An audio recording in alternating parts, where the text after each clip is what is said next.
I got another quote for us as we get it into this conversation. As we really continue. There was a gentleman, a Wall Street trapper. A lot of folks might be familiar with his stuff, and he came to Buffalo a couple weeks ago, and he said something that he said a lot, but he said something that really stood out to me. He said, "We are all fighting for mediocrity, mediocrity, mediocrity. I'm probably not saying it right, because we did not know that excellence existed." He said, "We are all fighting for mediocrity because we did not know that excellence existed." And he was talking about like how we fight for like just the scraps, like the basics in life, like just like the things that are in our environment, kind of like before we got back on the pod, you guys were talking about like your communities and how when you grew up in New York City, how oh, that's my wife. How when you grew up in New York City, folks were trying to dress a certain way, it looked like a certain way, but you were like, yo, I don't even really want this lifestyle. That mediocrity. Johnny, say the word right, man. The fact that you keep saying it that way is gonna make me say it wrong. Mediocrity. Thank God. All right, somebody.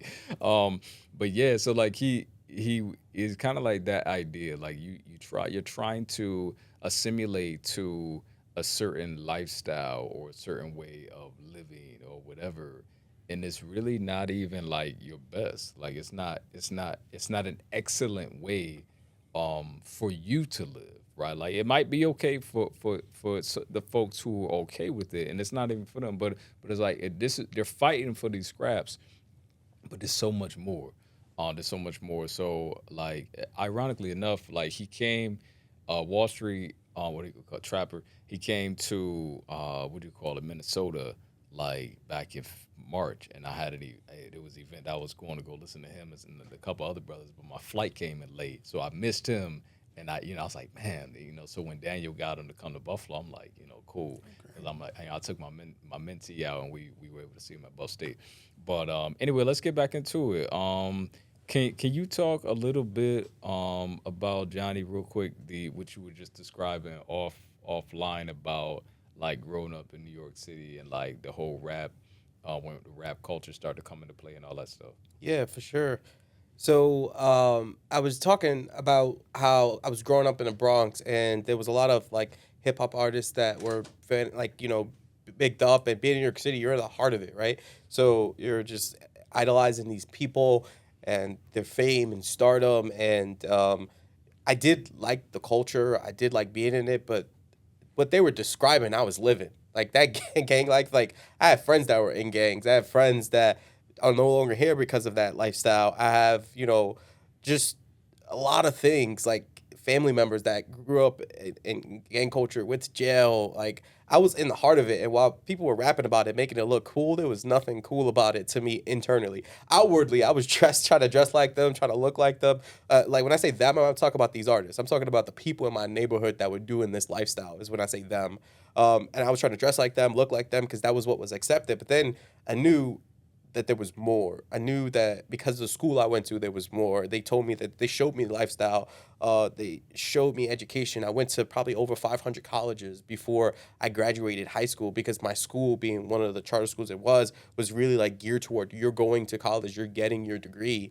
And so I knew there was another life, but I was telling him that I had a best friend that was in the same sphere of influence, but didn't have the same opportunities. And he pointed out this in a situation where I got a chance to study abroad, and when I was in high school, and he said, Johnny, the teachers chose certain students in our class to get that opportunity. It wasn't like it was available to everybody, and it was because I carried myself a certain way in front of them and to them that they knew I would handle this opportunity well. And apparently, maybe they didn't think he did.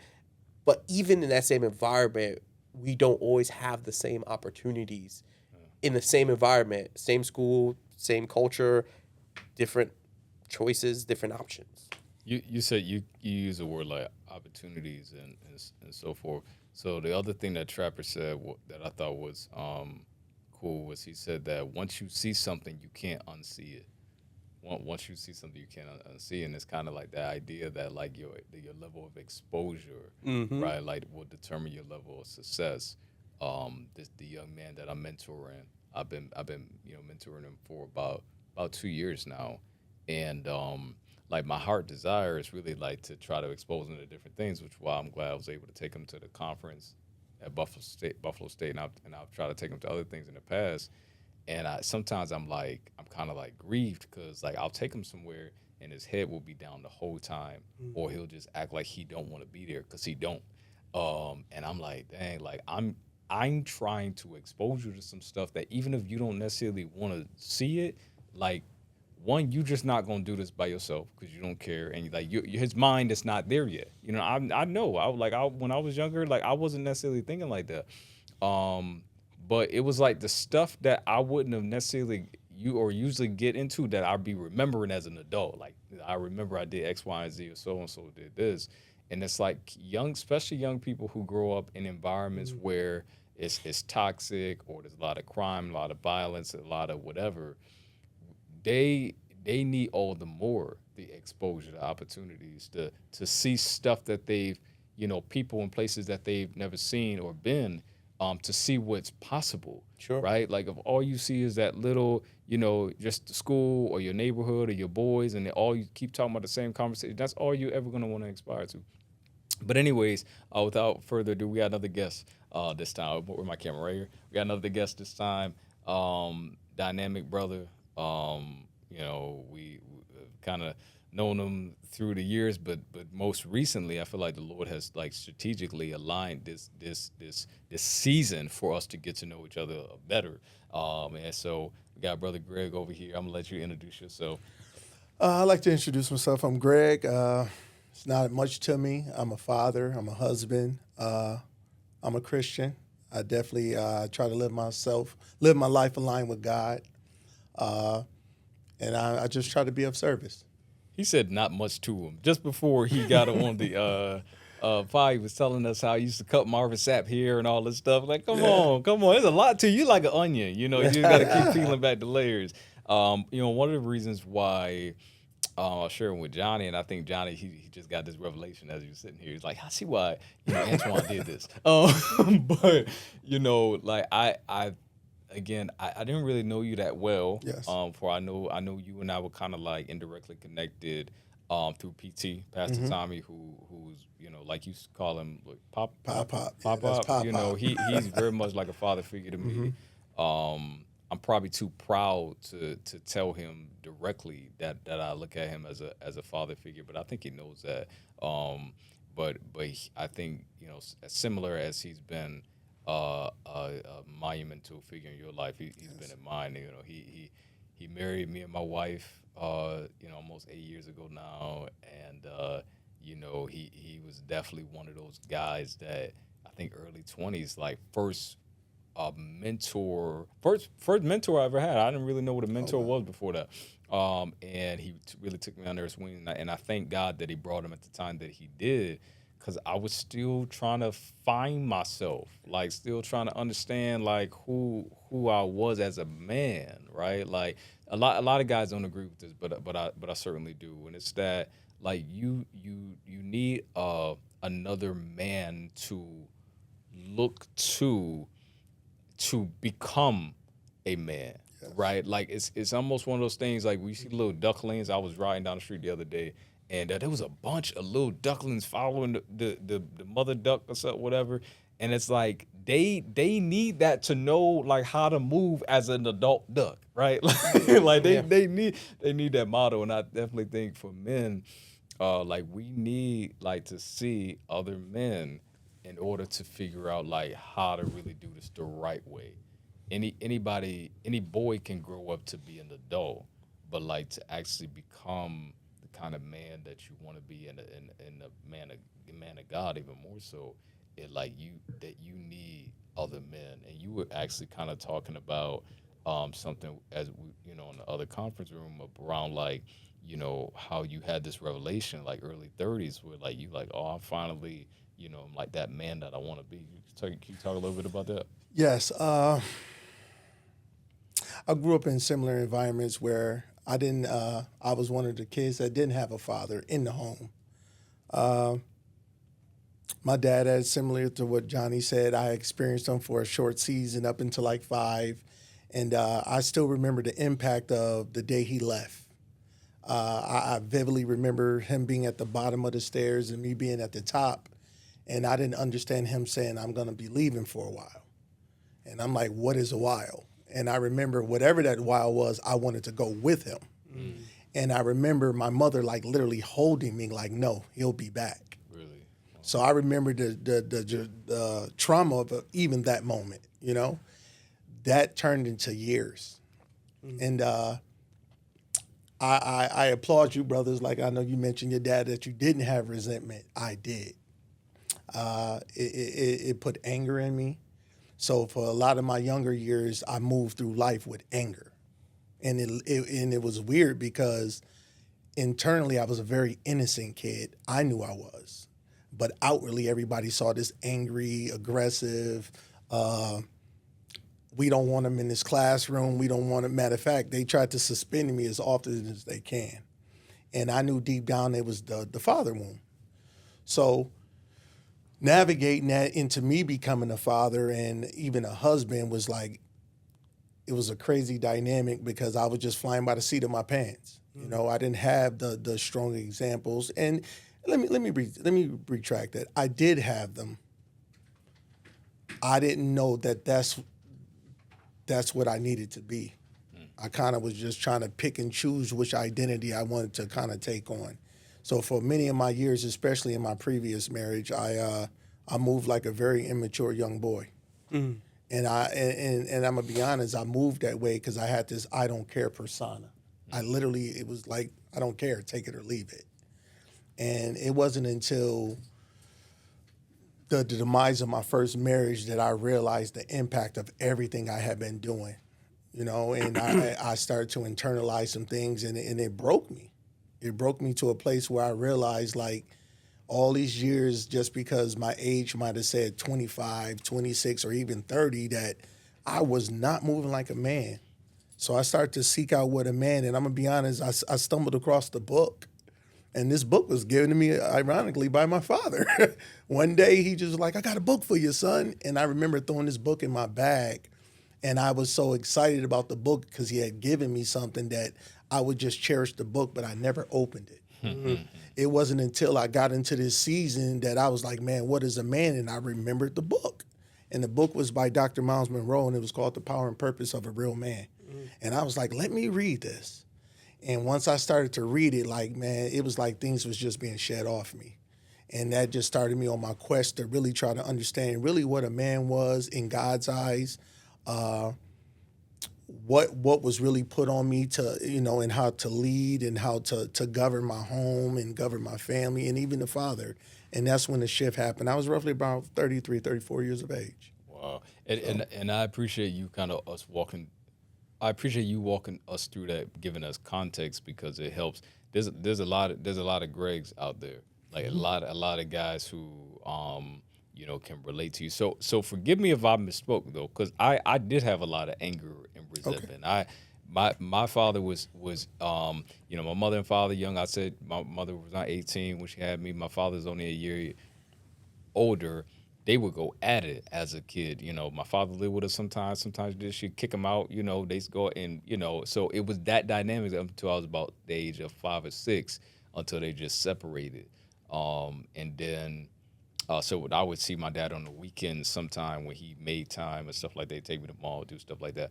But around the age of 13, he was diagnosed with paranoia schizophrenia, which actually before I was coming here, I was doing some research and Black men are actually like at a higher end of the spectrum or rate when it comes to being diagnosed with things like that. But anyways, at that point, I had already not had the best relationship with him. But after that, it was almost like he was non-existent, you know, to me. Yeah, but I had a lot of bitterness and anger pent up, not where I was disruptive in school and stuff like that.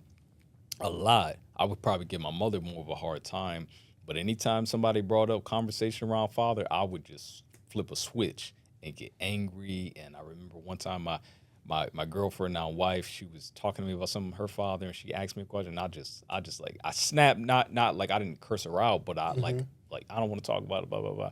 And she was like, "Yo, like before you really got healed from that, like anytime you talked about him, like you would just like be a different person, like you just not yourself." And I had that whole father wound thing, so I get it. You know what I'm saying? I get it, but it was only through the Lord taking me through an experience, program, what have you, that I was able to get delivered from that unforgiveness, which set me free to see him as like a human. This is a man who had his own life. In fact, his situation was worse than mine because his father, my mother would tell me sometime later that like his father walked past him on the street and not say nothing to him. I didn't have that experience. I knew who he was. I had somewhat of a relationship with him. I don't know what it's like to have a father out there and then they want nothing to do with you. You know what I'm saying? So that's hard. But a lot of guys go through different things. So, yeah. Let's talk a little bit about in a group. So we just finished this series this past spring. Oh, we're still in spring. But we just finished a series in spring, 6 weeks, bunch of guys together. So about 7 to 8 of us at a time or whatever. Johnny and I, we talked a little bit before we facilitated it. But really, and I love the statements like there's no big I, little U's. Like Johnny and I are not experts. Like we not the best parents, we're not the best husbands, we're not the best. I'm not the best person, right? Like, but I know without a shadow of a doubt that part of my life's work is to, help build up other men with whatever grace that the Lord allows me to. That's part of my life's work, my purpose, right? And so that's what I do. And that's where we were able to meet you and some of the other guys, talk a little, both of you, kind of weigh in, talk a little bit about like, just the experience of, being amongst this unique group of men, hearing different stories. For me, it was therapeutic. You know what I'm saying? I get a chance to get out the house. But talk a little bit about like that time that we all spent together. All right. Well, first off, I would just say thank you for inviting me to be in that experience. It was humbling. It was heavy at times. It was therapeutic at times. But then it was, I'll just leave it at that. It was those feelings. So let's get into like how it was. So it was a 6-week program, and I was asked to be a co-host for Jalen. It was my first time leading something like that. Actually, I don't feel like I led at all. I feel like I was a part of the group, and Jalen and I was just kind of bouncing back and forth. And all the guys had very unique perspectives, right? And where they came from, and they were sharing their days, sharing their lives, and they were very vulnerable. And the first day, I actually left like, man, it's so heavy. And part of it, heaviness for me, was that my past mirrored a lot of the emotions that those guys were sharing. And I felt like I was at a maturity that I had gotten past that point in my life. But I realized as I reflected that those emotions are still there. Not that I still battle with them the same way, but it just resurfaced all those emotions. So when I got home, I was telling my wife, I was like, man, this is a lot different from the group I led on Thursdays, because when I leave on Thursdays, our goal is to feel uplifted and powerful. And in that case, I was giving so much of myself that I felt like it was a heaviness, right? And I was telling Jalen that, and I was like, man, this is crazy. So then the next week, I came back, and it was not as heavy, but it was still heavy. But then I got to see the beautiful blossom from week to week, how each guy was changing in their life, and that was such a beautiful. And then I met Greg, and I was like, Greg was just this like sponge of happiness from the first day. He was just so like, yeah, I love the world. I'm great. This is awesome. Like, he was just had such an energy. And then he brought Chuck with him. Actually, he brought his son the first day, which was even more amazing, because it's one thing to say I want to be a better man, but it's another thing to say I want my son to see what that looks like. Right. And his son seemed like he got good feedback, and it was good to see that father-son dynamic, right? Which was great. So Greg was there, and he was like just getting it, and then he brought Chuck. And then he was starting to just come to this revelation of like, okay, my life is this way. I know it needs to be this way. I'm pursuing things that help me get to that ideal life. And I just applaud that, right? Because a lot of guys can say, I'm just going to brunt force it, just brutally just try to get through and go through and do it on my own. But you are at this awareness that we're not meant to go through life alone. Yeah. And I think that was beautiful. Yeah, and you did lead. You did lead. I think you did. I think you did a phenomenal job. In fact, you were talking a little bit before we started the pod again about like I don't like necessarily working dudes don't be saying nothing. You most of the time when it came to like steering the conversation or like trying to help keep us on track, you did more of that than I think I was real passive about those kind of things versus you. You were like, yo, let's kind of get back to the slide, and then at one point Greg told me, don't even worry about the slides. You ain't gonna, you ain't gonna do it. But no, there's a place for that where the conversation can't be dictated by a program necessarily, or like what you're supposed to talk about when there's something else more priority, when there's something else that matters more. I've never really been at a mind. Well, I won't say never, but I've quickly learned that like sometimes you got to pivot. Sometimes you got to throw out what you plan to do. And like it's okay to turn direction. Now, say that with a grain of salt, because sometimes you getting paid to do something. Like, do what you say you're gonna do. And we did set out to do that. But I was also trying to be sensitive to the room and realizing, like these dudes need to talk about this particular thing, and these slides they can wait, which is what you were kind of trying to tell me. But what about you? What about you? What's your take? First off, I want to say thank you for even sending me the invite. It was the invite that was like, okay, this is interesting, and it came at a season where I did need the brotherhood, And I also want to applaud you, where you think you weren't facilitating. I looked forward to your wisdom. Mm-hmm. I honestly did. Every time I returned, and me and Chuck would talk about it, I'm like, man, Johnny be dropping them. The takeaways that you can apply to your life. So I want to know that you were doing that. I found brotherhood when I came there. I found a place where I could be vulnerable. I shared with you before that I was coming from a very isolated place. So to come into a group where I can lay it out and I didn't feel judged. I never felt judged. A lot of the other guys in there, I saw them laying their feelings on the table, and I would look around and I'm like, no one's judging them. And that was the part that drew me back. Like, okay, I got more I want to lay out. I was looking forward, like, okay, I can lay some things out here, or not only lay out, I realize I can be in an environment where I don't feel alone. So that the group definitely provided that for me. It provided it for my friend. He's been growing so much and blossoming just from that experience that I'm just like, man, we have to duplicate or find this again. Sure. And he was hungry too. He was like, yo, when y'all doing this again? Yes. So I was encouraged by that because they definitely have other opportunities in the city. But now we're kind of at, in this conversation where we're talking about how, you're going to lead the charge. So I'm leaving, I'm saying I'm moving to another city soon, me and my family.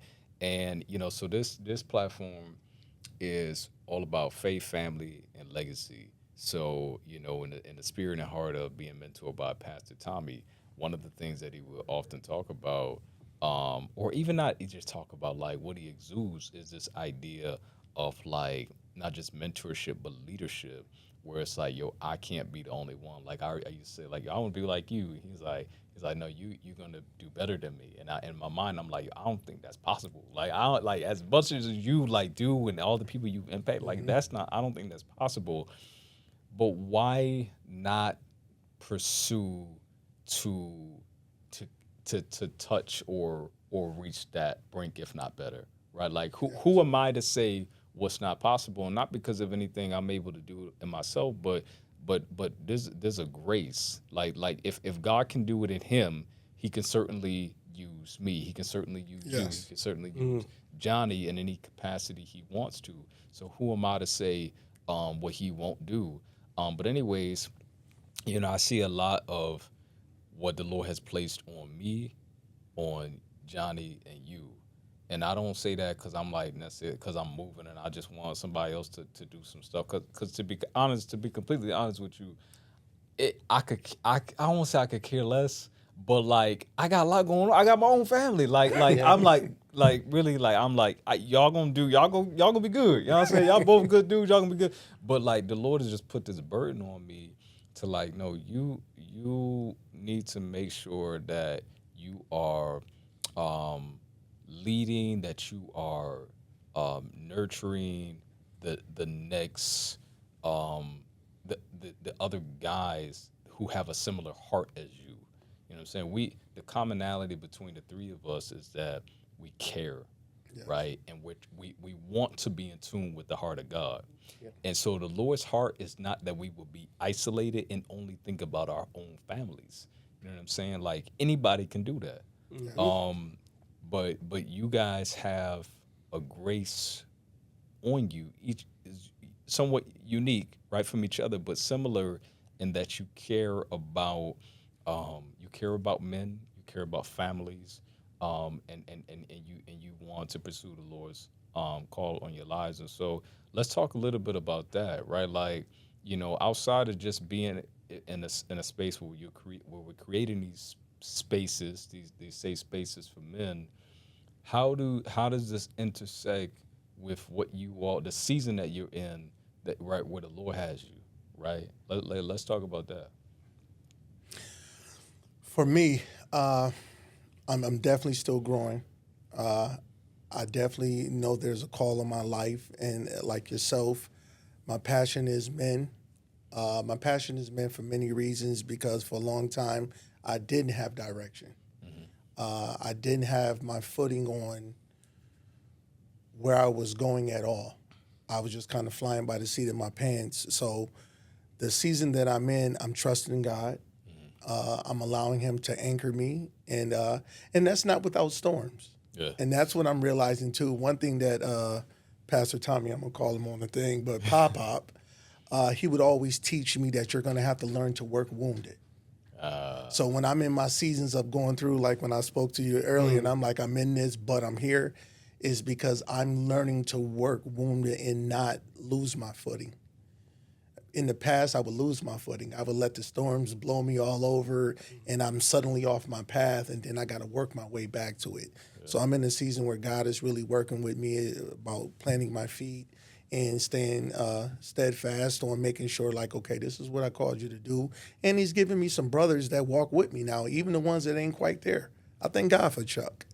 Yeah, Chuck reaches out, and it seemed like he always say the right thing at the right time. And it's really like humbling and exciting to me because I know he's growing. And I'm like, man, God, you had to give him that.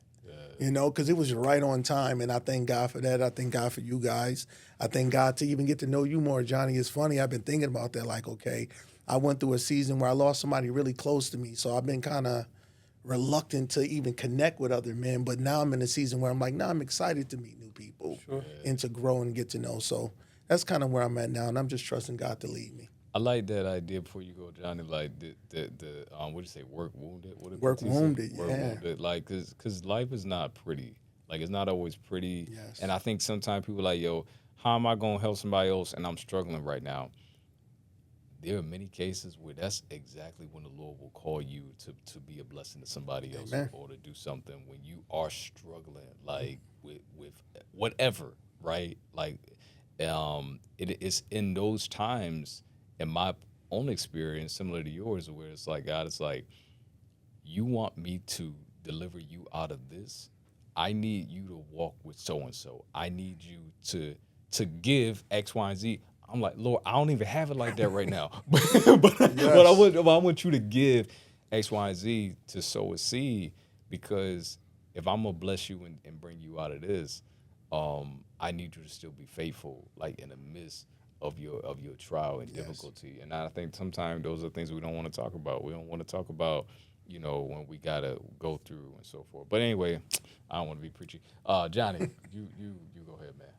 Yeah. Well, thanks. I appreciate that. I look forward to developing our friendship as well, because I could see what Antoine now sees in you, just the growth you're having as a man. So you asked where we are in our lives, and For myself, I have 5 things that govern my choices in life, and I'll share that with your audience here. The first choice is God and slash faith. That's always everything that my decision making I try to run through. I'm not a perfect man by any way, but that's always number one. Number two is my wife, because that is the person I'm partnered with in this world to go through with. So she's my second priority. My third one is family, whether that's extended family. It's just important to me. My second one is business, whether that be my job or a private business that I do on my own. And then my fifth one is community. And as long as I'm directing my decisions through those 5 key areas, I feel like I'm on the right path in life, because I am not doing things just out of the sake of entertainment. A lot of people want to be entertained, meaning they want their to entertain, to take their focus and put it on something that's not impacting it. Like, and yeah, I do have side entertainments like football, but even when I'm watching football, there's a purpose for watching football, because I try to create a community of people that I do it with, and not just be isolated where I'm obsessed about one team winning versus another team.